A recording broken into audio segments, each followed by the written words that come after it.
Hello, I'm Sleeman.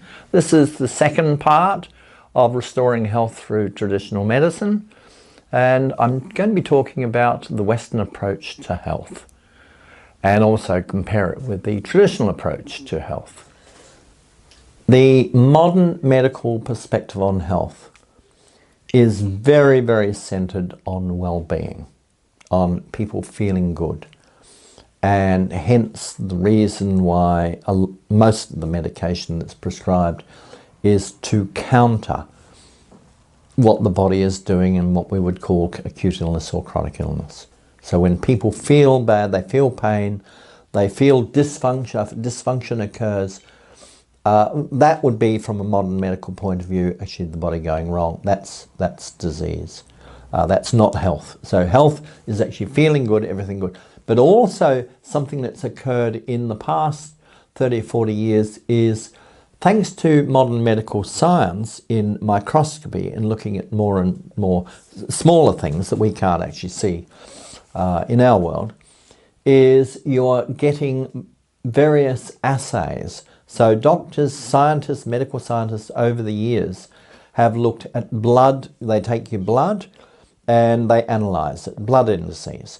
They look at actually what bacteria there, microorganisms there, what levels of various chemicals, hormones, and so on and so forth. So in many ways, what doctors are saying is health is, for their point of view, not so much for our point of view as the patients and the doctors, but theirs is very much based on biochemistry. A healthy person is a person biochemically who's actually within these parameters. It used to be, for example, cholesterol as an example, used to be a much higher, but today they're actually reducing cholesterol down much further and further. And a person can feel absolutely fantastic. They are healthy, but go to the doctor and they have a blood test or a urine test or whatever it is, and the doctor says, oh dear, you're not well, you're not healthy.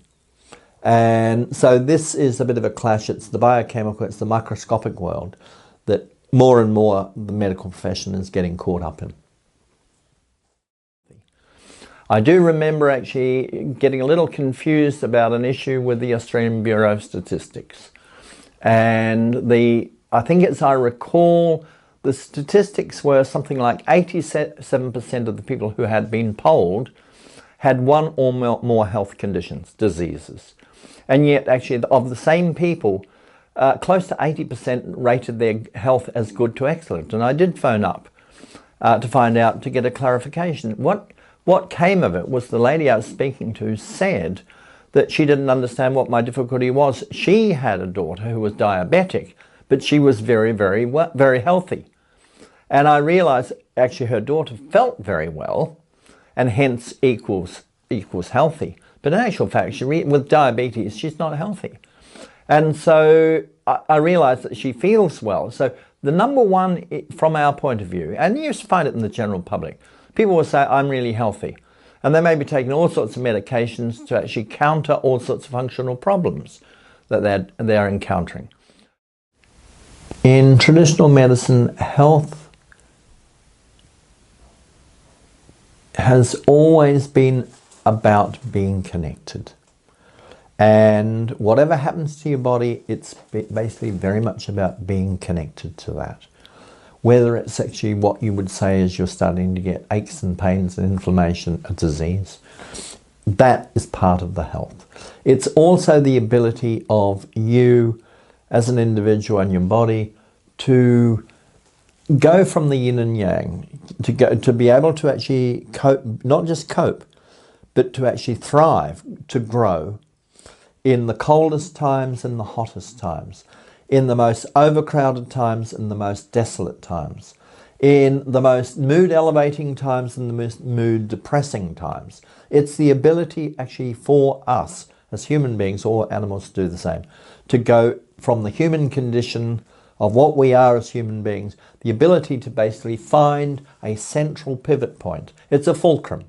And it's the ability to basically, like the scales, the ability to come back to the center, rather than being knocked off and falling over. And that's what health is. Even illness, acute illness, is very much part of remaining around that stable point in a healthy person. It's our ability to heal if we actually have illnesses or injuries, any traumas at all.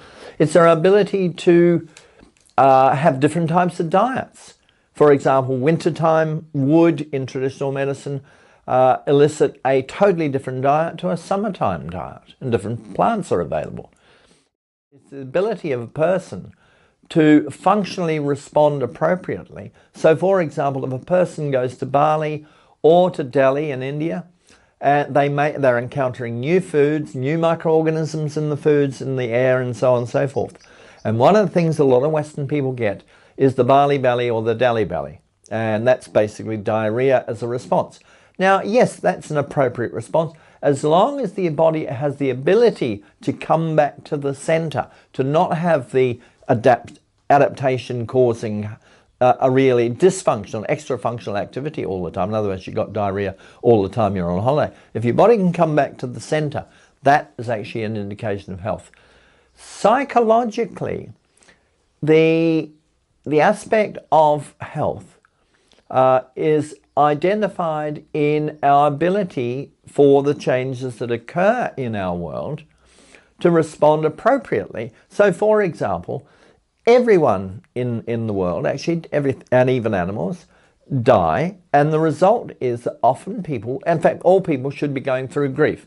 It's loss. Loss and grief is normal. And depression may well be part of that. Depression is normal. So it's the ability to actually grieve, to get depressed, go through that process, but nevertheless to come back to the center again. And then hence basically our aptitude for happiness, our aptitude for mental equilibrium, to remain stable, however chaotic and so much trauma in the modern world with the workplaces where there's a lot of stress put on workers, people to remain around the center. Anger is very appropriate, but to come back to the center. It's also our ability for moral strength. And certainly looking at the world today, certainly in the international politics, moral strength is really very absent. You can see a lack of health in the global situation.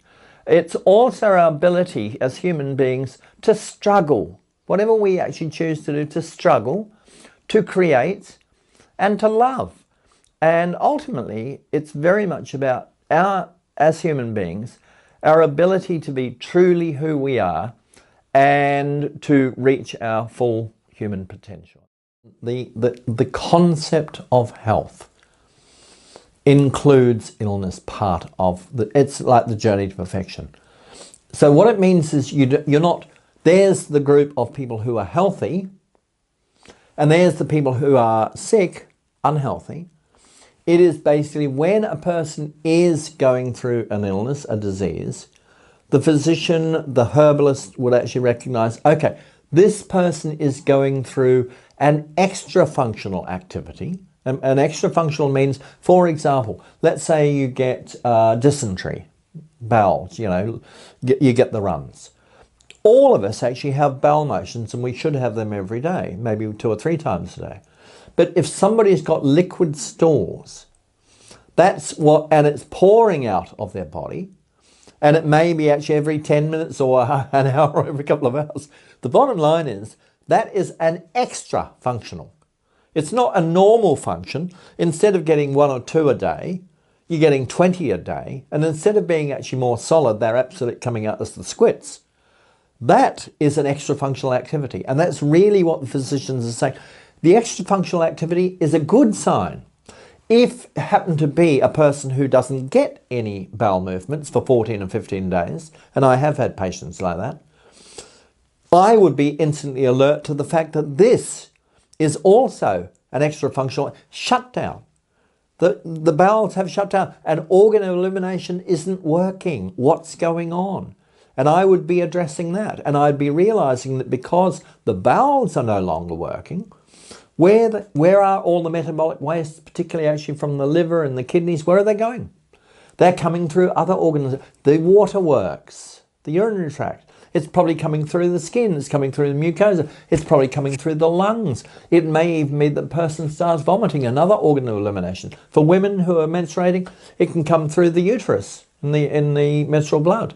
So organs of elimination, we're actually basically traditional medicine is looking at that as an organ of elimination.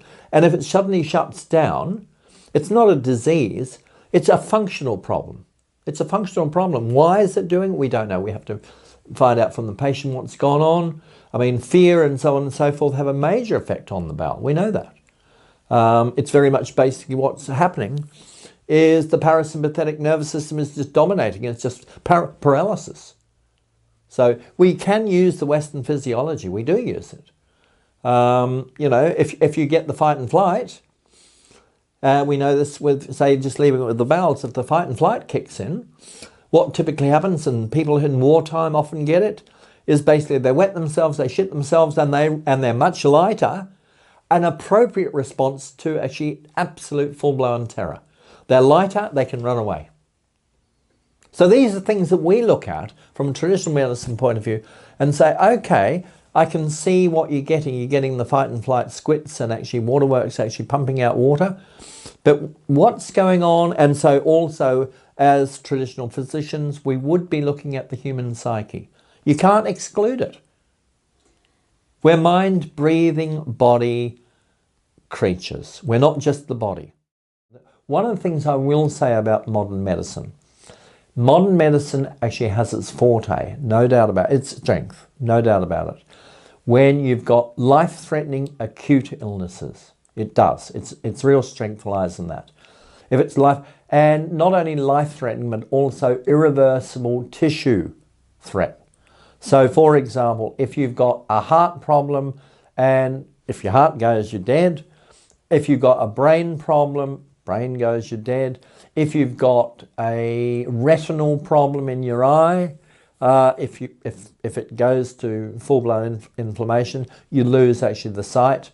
If you've got, say, liver does regenerate really well, but the kidneys don't.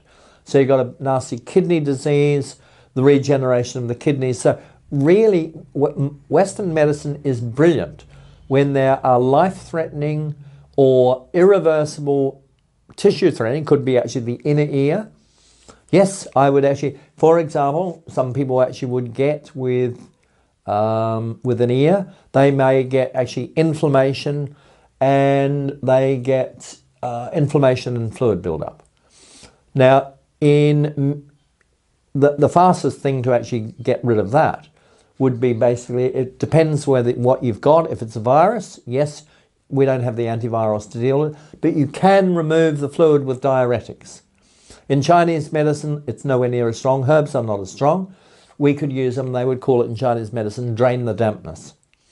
The inflammation that's actually in the inner ear, the cochlea around there, you know, what we use is anti-inflammatories. Doctors use anti-inflammatories, really potent. From the traditional Chinese point of view, what you'd be trying to do is actually use anti-inflammatory. They call it quell the fire. But they just don't work as fast.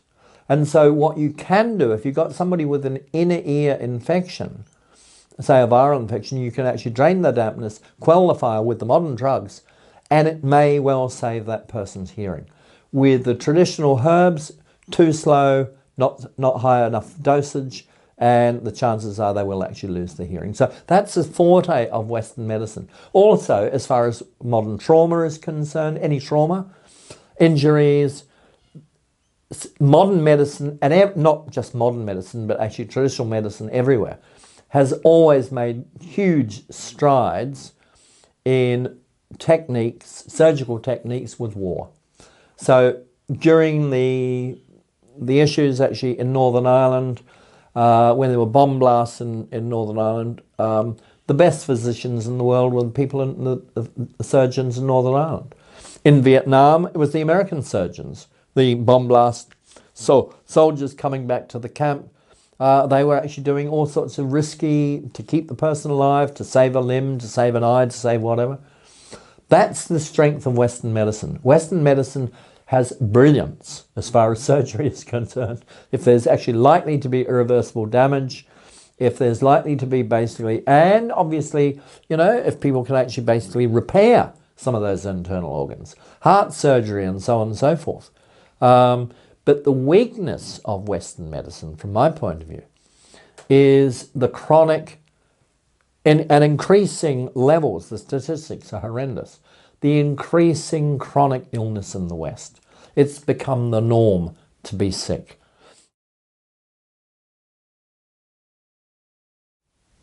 A traditional medicine practitioner sees a patient that comes in, makes an assessment of what is going on. Now, in Chinese medicine, you may take pulse and tongue diagnosis.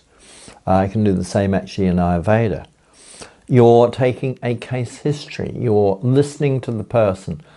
You're also actually picking up things maybe in the past medical history of the person. This is a recurring issue. You're listening to the family history, the predispositions. People could say genetics today. But you're getting as much information as possible.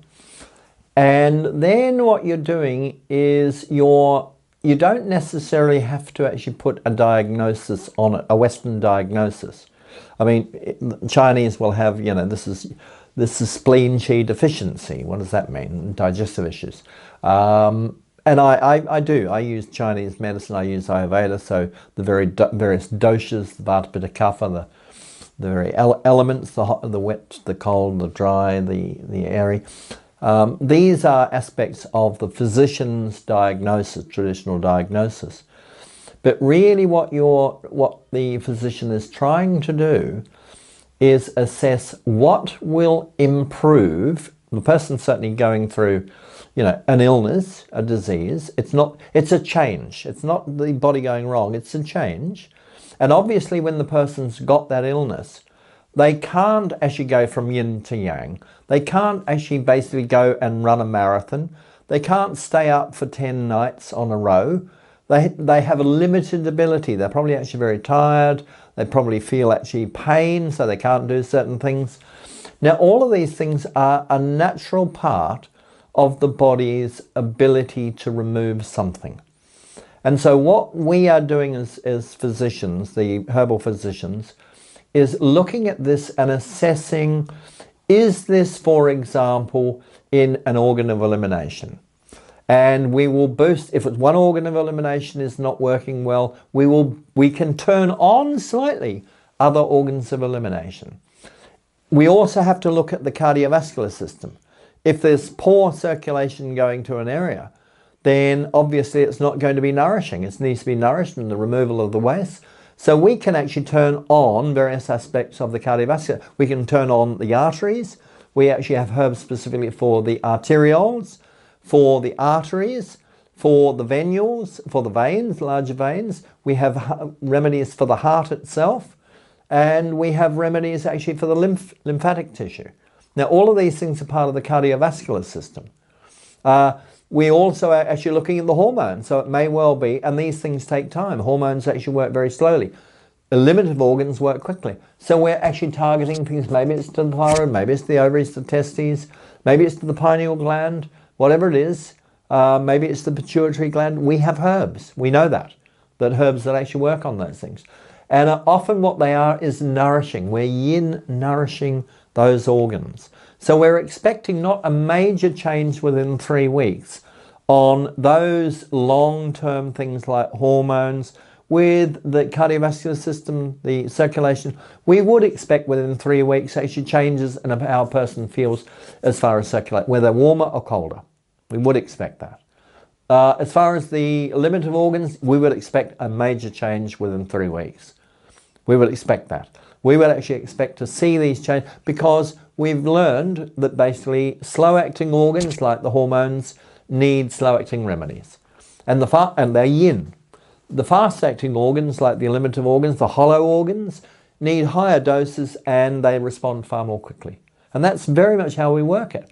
And what is happening is the body, we are assisting the body in various organs that need turning on a little bit more, or maybe some need turning down a bit. Typically, we tend to not turn things down. We don't tend to use anti-inflammatories.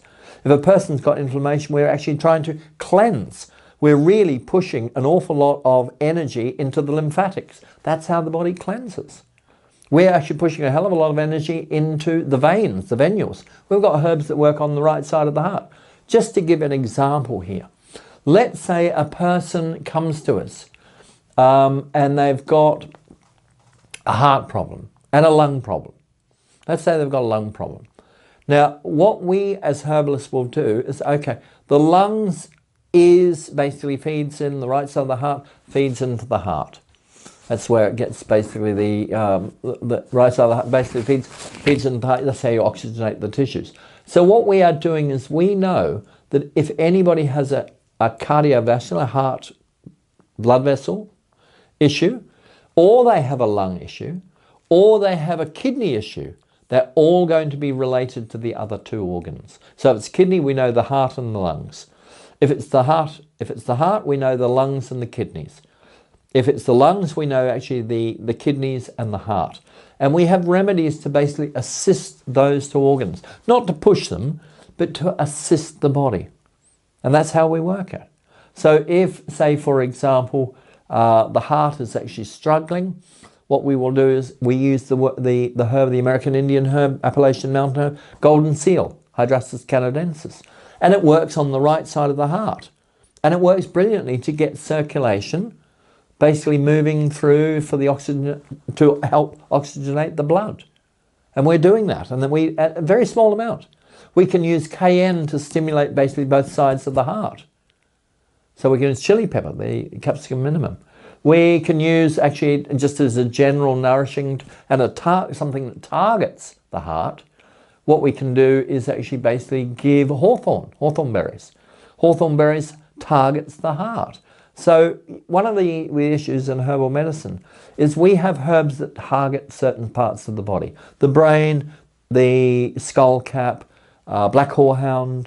We have, if it's the ovaries, we can actually use false unicorn root. And we can use other general herbs. Wild yam is general, relaxants, very moistening. And we can use, heating herbs like ginger, dried ginger, and they waft all over the body. We know how to target things. And we can make up formulas.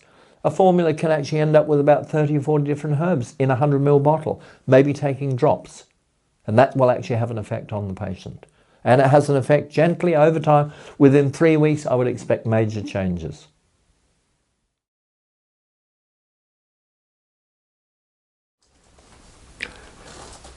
All life forms have needs that need to be met for them not only to survive, but to thrive on planet Earth.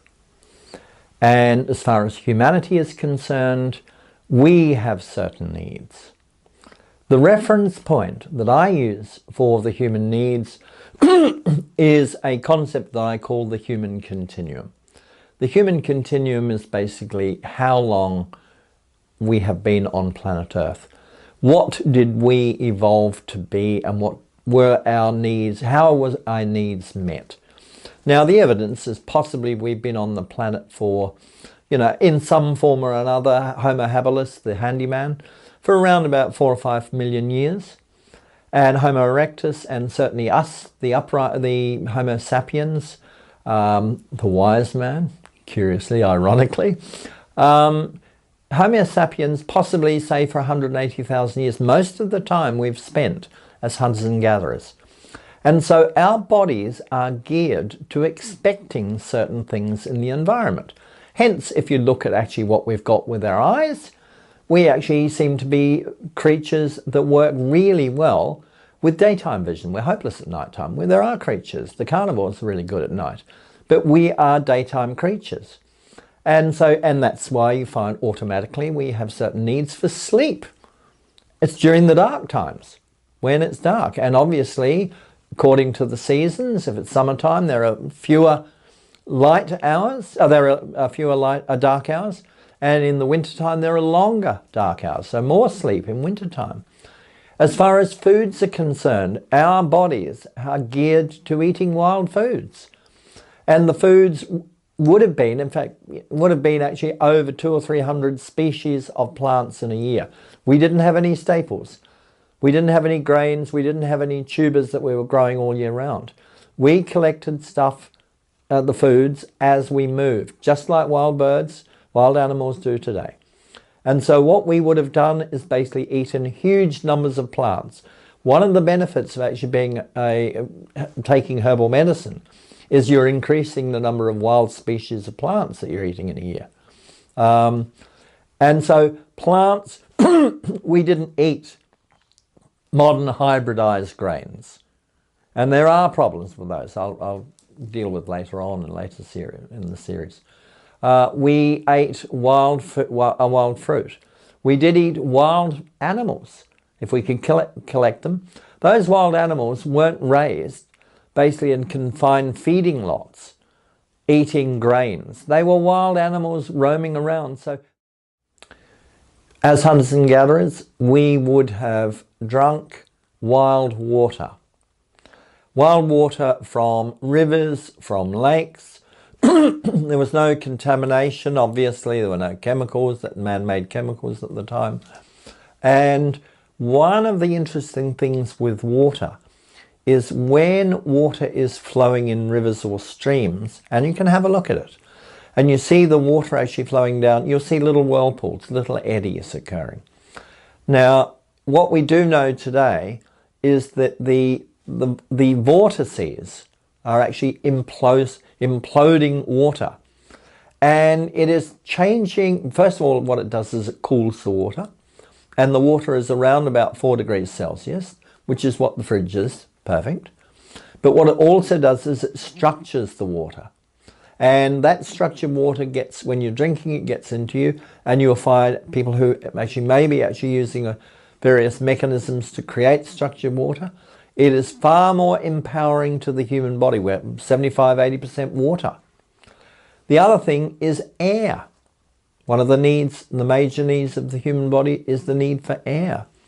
And unless you're really out in the country, in a forest, or by the ocean, miles away from big cities and all the pollution, the air today is really quite polluted. But it's not only just the air as far as the chemicals are concerned, but what it is human beings were exposed to various mixtures of ionization in the air.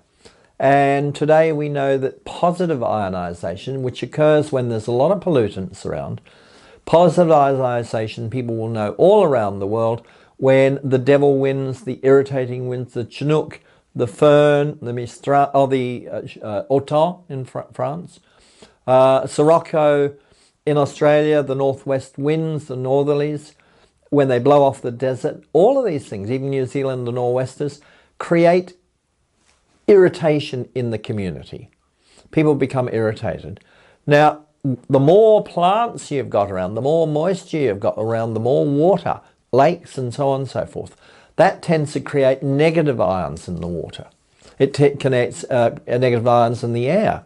So if you've got water features around your house, if you've got plenty of indoor plants, you'll encourage actually not only cleaning of the air, because plants do that, but you'll also be encouraging negative ionization in the air, which will actually empower your body far more than breathing positively charged ions in the air. Human beings also are exposed to electromagnetic radiation. Now, in the past, and in the times of the hunters and gatherers, exposure to electromagnetic radiation occurred from the sun. And when the sun rose in the morning, people were exposed to that. And one of the things, interestingly, about the electromagnetic radiation from the sun is we definitely need actually exposure to the sun. One of the strange things is we make vitamin D actually by being exposed to sunlight. And strangely enough, in today's world, Australians have been encouraged by their governments to keep right out of the sun, and the result is 40% of the Australians are vitamin D deficient.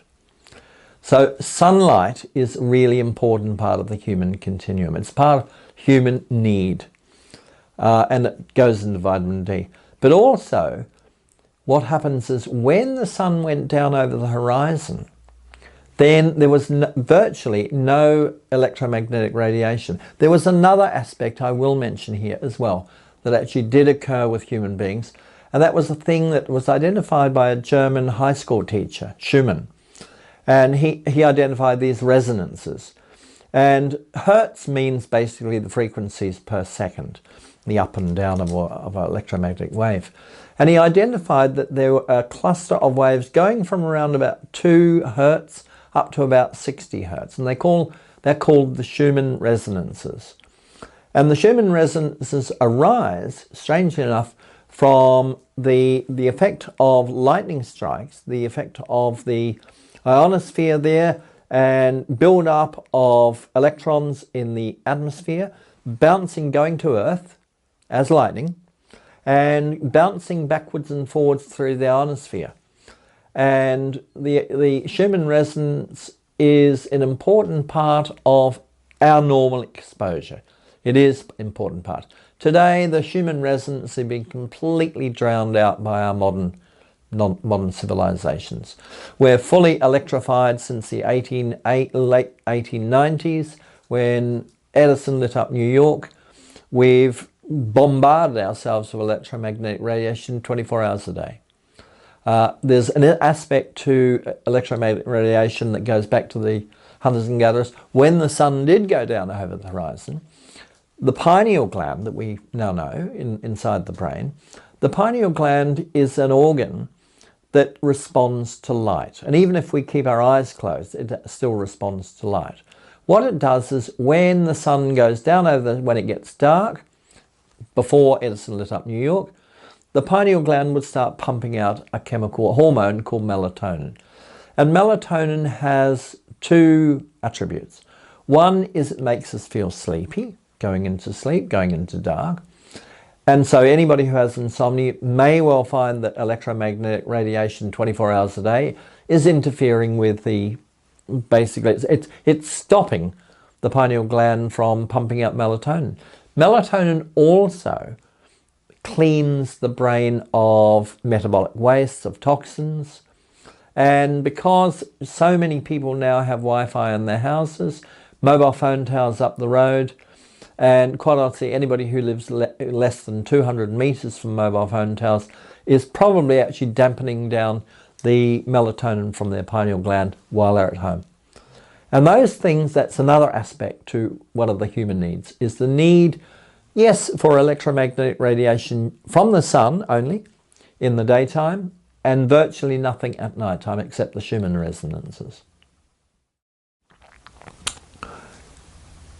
Human beings also have the need for being connected to the earth. Now, connected to the earth means that hunters and gatherers were undoubtedly walking around. Sometimes they may well have used footwear that they'd made, but people were in contact with the earth. Strangely enough, what we now know, thanks to modern technology, modern ideas, is that we as human beings pick up a lot of positive ions.